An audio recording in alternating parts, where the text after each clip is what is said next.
My wife left me for my best friend, now they want my forgiveness.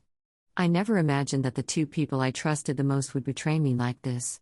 My wife of 7 years and my best friend of 15 years shattered my world, and now, after everything, they have the audacity to ask for my forgiveness. My wife, Emily, and I met in college.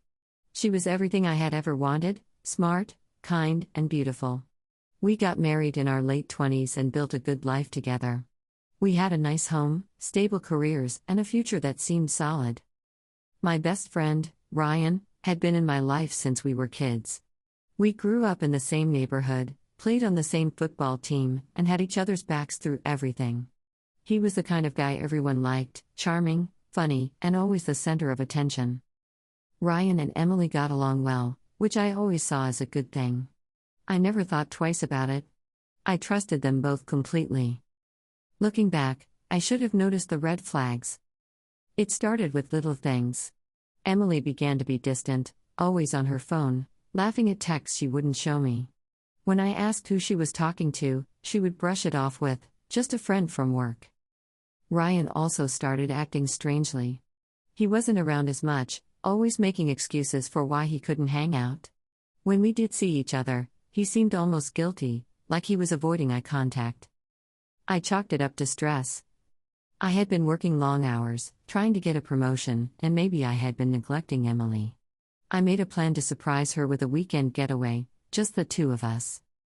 That's when everything fell apart. I came home early from work one afternoon. The house was quiet, but I noticed a pair of shoes by the door, Ryan's shoes. My heart pounded as I walked upstairs, dreading what I already knew. I found them in our bed. The shock was like a physical blow. My best friend. My wife. In the home we had built together. They didn't even try to explain. Emily just sat there, wrapped in the sheets, looking guilty but not surprised. Ryan stammered out some weak excuse, but I wasn't listening. My hands were shaking, my vision was blurred with rage and betrayal. I left without a word. The next few weeks were a blur. Emily moved out. Ryan tried to reach out, but I blocked him. Our mutual friends were divided, some stayed neutral, while others told me they had suspected something for a while but didn't want to interfere. I felt like my entire life had been a lie. The people I loved the most had destroyed everything, and I was left to pick up the pieces alone. The divorce was brutal. Emily and I didn't have kids, but dividing assets, dealing with lawyers, and facing her in court was soul-crushing. She wanted to end things amicably, but how do you amicably end something built on betrayal? Ryan left town for a while, probably out of shame, but a few months later, I heard they had officially gotten together. They weren't even hiding it anymore. 1 year later, I was finally starting to move on. Therapy helped, new hobbies helped, and I even started dating again. Then, out of nowhere, Emily reached out. She wanted to meet. She said she regretted everything, that she and Ryan had broken up, that she realized she had made the biggest mistake of her life. Ryan also reached out separately. He admitted everything: how he had always been jealous of me, how he hated himself for what he did, and how he wished he could take it all back. They both wanted my forgiveness. I don't know what to do. Part of me wants to tell them both to go to hell. They ruined my life, betrayed my trust, and didn't care about the consequences. But another part of me wonders, what does holding on to anger do? Would forgiving them help me heal? I'll never take them back, and I'll never be friends with Ryan again, but should I at least hear them out? Reddit, what would you do? Update 1, I chose to move on, without forgiving them. It's been 6 months since I last posted, and a lot has changed.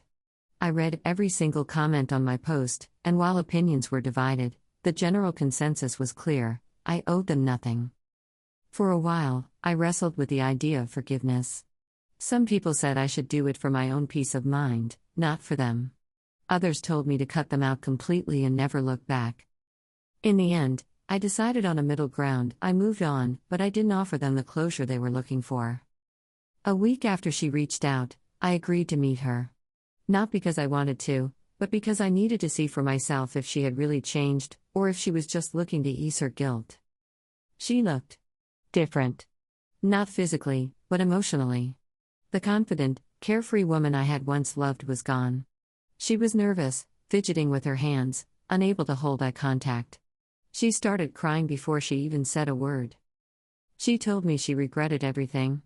That she had convinced herself she was in love with Ryan, but it was just an illusion, some fantasy she had built up in her mind.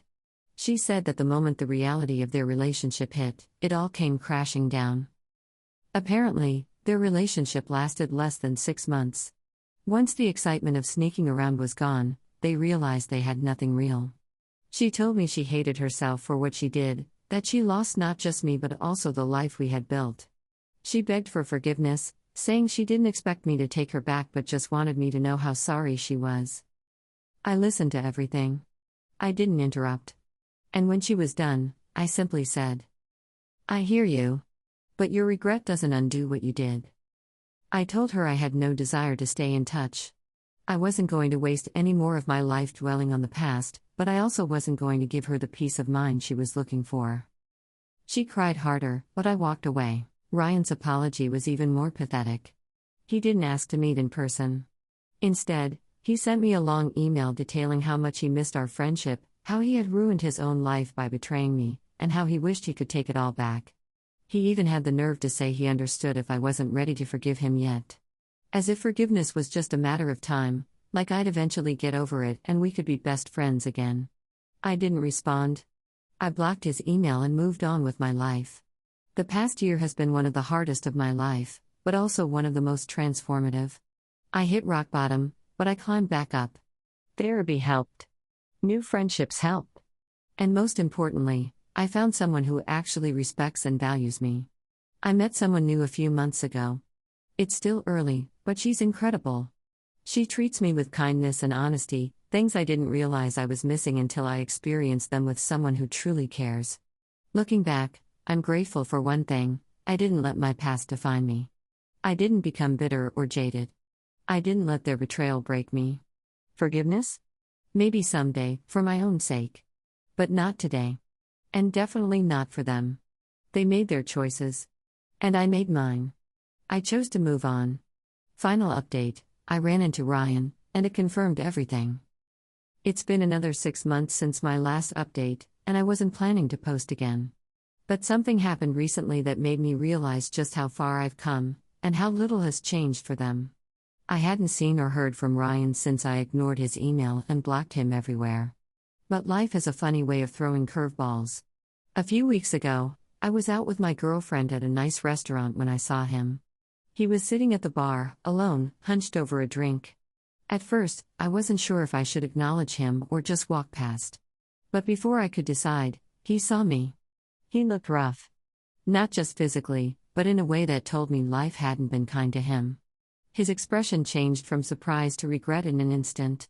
"Hey, man," he said, almost cautiously, like he wasn't sure if I was going to punch him in the face. I just nodded. I wasn't going to make a scene, especially not with my girlfriend there. But I also wasn't going to pretend like everything was fine.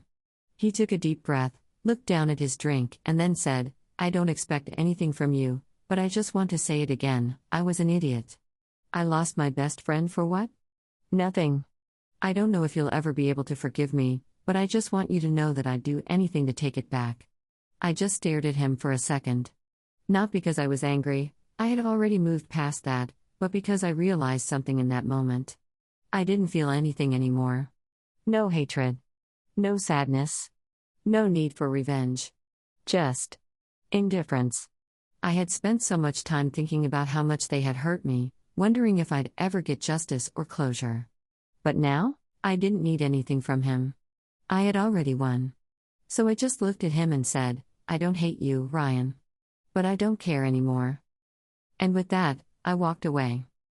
I never reached out to Emily after our last conversation, but word gets around. Mutual friends told me she moved back in with her parents for a while and has been struggling to get back on her feet. Apparently, after she and Ryan imploded, she tried dating again but found it hard to trust people. I don't wish her harm. But I also don't feel bad for her.